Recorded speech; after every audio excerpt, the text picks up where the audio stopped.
life, freezing the natural world into a timeless frame, is something that has fascinated artists for centuries and centuries.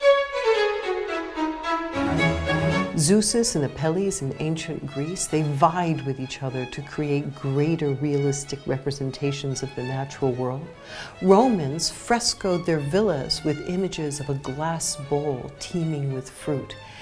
But then, with the rise of Christianity, still life art took a backseat to the stories of salvation, and it did not return until the late 16th century.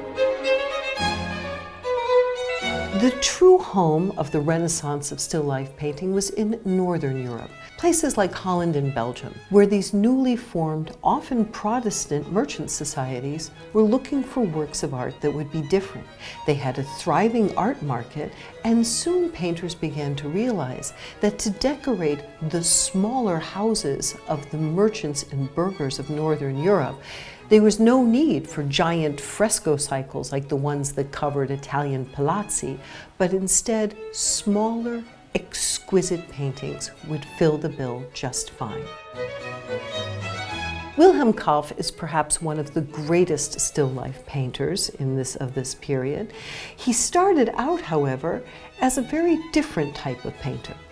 He started in Paris, working in the 1640s, doing very humble interiors. Indeed, he was far ahead of his time, painting kitchens and barns and dark everyday scenes that wouldn't become popular for another 200 years in the Impressionist period.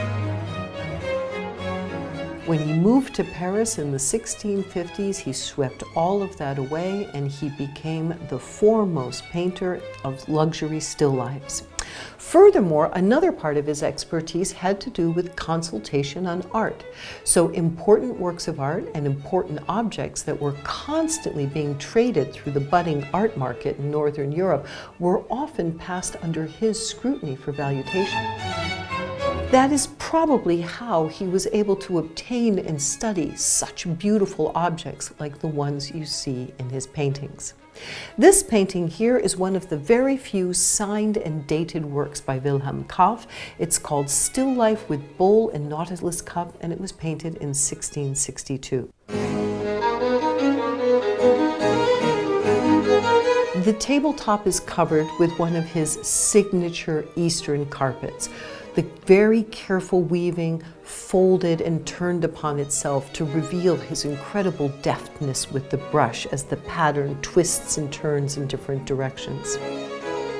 Countering the horizontal of the table and the carpet, he creates a very strong vertical with the Venetian goblet, still with a little of its blush wine.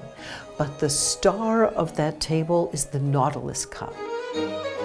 The nautilus shell was an exotic shell found only in the Indian and Pacific Oceans. They had to be brought back from the Eastern explorers and then make their way up to Northern Europe. These shells, once the external husk had been removed, revealed a translucent, pearlescent interior that was often mounted by goldsmiths into high stands with little figures attached to the top. In this case, the Nautilus cup has a standing figure of Neptune at the top, and from the open mouth of the fish underneath, out comes the figuration of Jonah. Things like this would be used sometimes as drinking cups, sometimes to offer other delicacies from within its depths. To the right, we see the orange, the sweetness of the orange contrasting with the tartness of the lemon. The lemon was a signature in the art of Wilhelm Kauff. It was one of his greatest abilities to take a lemon and paint the vision of the peel curling away from its exterior and revealing the glistening bits of pulp on the inside. Completing the composition is a Ming vase, one of the rarest and most exotic treasures brought back from the East. All of these wonderful objects recall the formation of the Dutch East India Company in 1602 that began to see a flooding of this northern market with the most exotic wares. The painting of Kalf is perfect for that vase, contrasting that luminous surface of the vase, the blue decorations, and the figures that appear to be actually in relief. Imagining running one's finger over the surface of that vase, one can almost feel the tactile experience of the protruding figures. This wealth, this luxury, this almost mesmerizing opulence of the painting is contrasted on the far left, where the rug pulls back to reveal a little piece of marble table.